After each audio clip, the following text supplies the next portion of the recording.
Australopithecines afarensis just means southern ape. Don't be scared by the name. They found 25% of her total fossil, in the original fossil, no hand bones, no foot bones. Later on, they found some of her relatives, and their bones are like the bones of a chimp, long curved fingers. Feet like the feet of a chimp with the big toe out to the side. All her bones are chimp-like from head to toe. But despite all those facts, you find her in museums all around the world looking like this.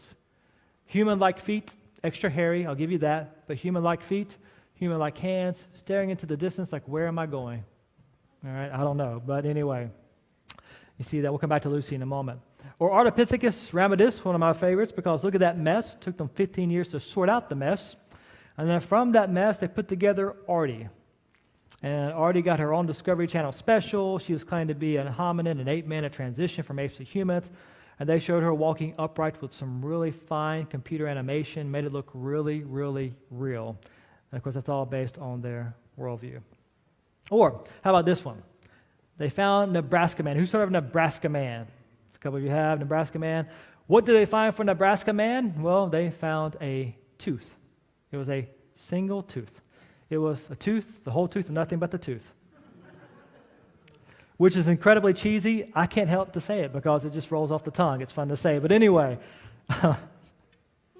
so they found a tooth, and from that one tooth, they drew not only Nebraska Man, but they also drew his wife from that tooth. Claimed to be a 1 million year old intermediate 1925 as proof for evolution.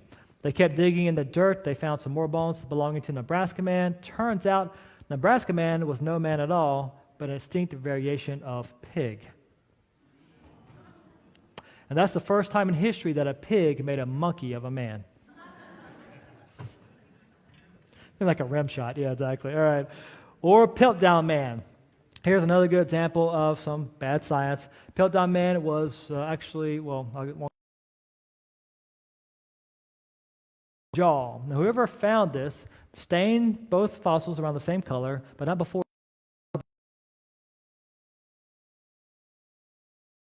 Accepted as evidence for an ape man for over 40 years in textbooks. Piltdown Man was thought to be proof for an ape man for evolution. After 40 years, come to find out, it was a deliberate hoax, fooling multiple generations that evolution must be true. And by the way, if evolution is true, the Bible's history is false. And why trust about anything else? Causing so many to stumble, but a deliberate, fraudulent thing done to deceive many people based on a worldview. I'm going to come back to Lucy here for a second. As I mentioned, all her bones are ape-like, including the bones of her hips. Her hips are angled in such a way that Lucy would have walked on all fours, like chimps today, waddled on two legs, and gone back to all fours, like chimps today, most likely. But of course, her discoverers didn't like that. They didn't want Lucy to walk like a chimp, because if she's just a dead chimp, nobody really cares about that. They wanted her to walk upright because that gains more notoriety and it fits their starting assumptions about the past.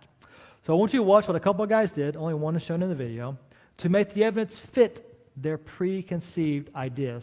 And as you watch this, just bear in mind the power of a worldview, the power of your starting assumptions, and we'll give it a shot. The ape that stood up? Thank you. It was a revolutionary idea.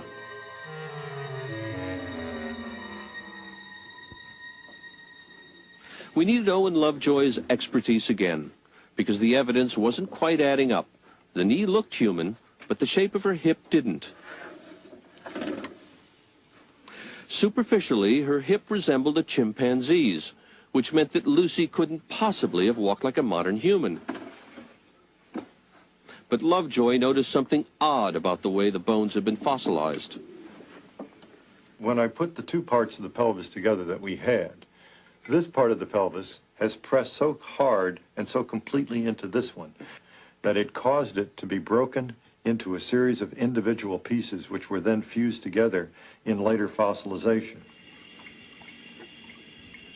After Lucy died, some of her bones lying in the mud must have been crushed or broken, perhaps by animals browsing at the lakeshore. Quick pause. Did they see that happen? No, it's a guess based on their worldview.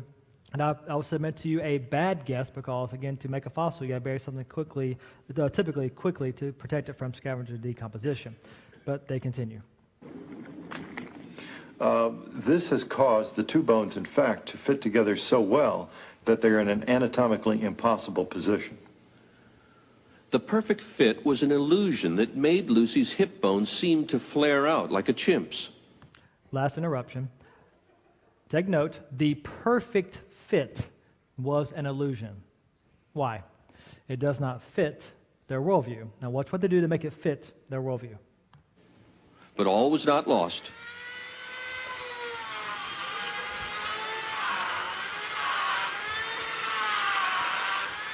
Lovejoy decided he could restore the pelvis to its natural shape. Yeah. He didn't want to tamper with the original, so he made a copy in plaster.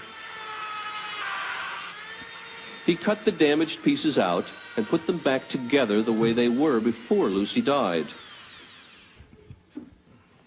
It was a tricky job, but after taking the kink out of the pelvis, it all fit together perfectly, like a three-dimensional jigsaw puzzle. That's a big hole. Just throwing it out there.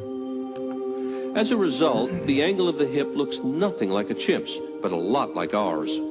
You think? Is it a surprise? You just literally ground it down to make it fit your preconceptions. And here's the thing, I'm not picking on them at all. That guy's brilliant. He really is, especially in his field. He's a smart fella. He truly is. And I would say this, some would say, well, do you think then they're trying to be deceptive on purpose? I don't think so.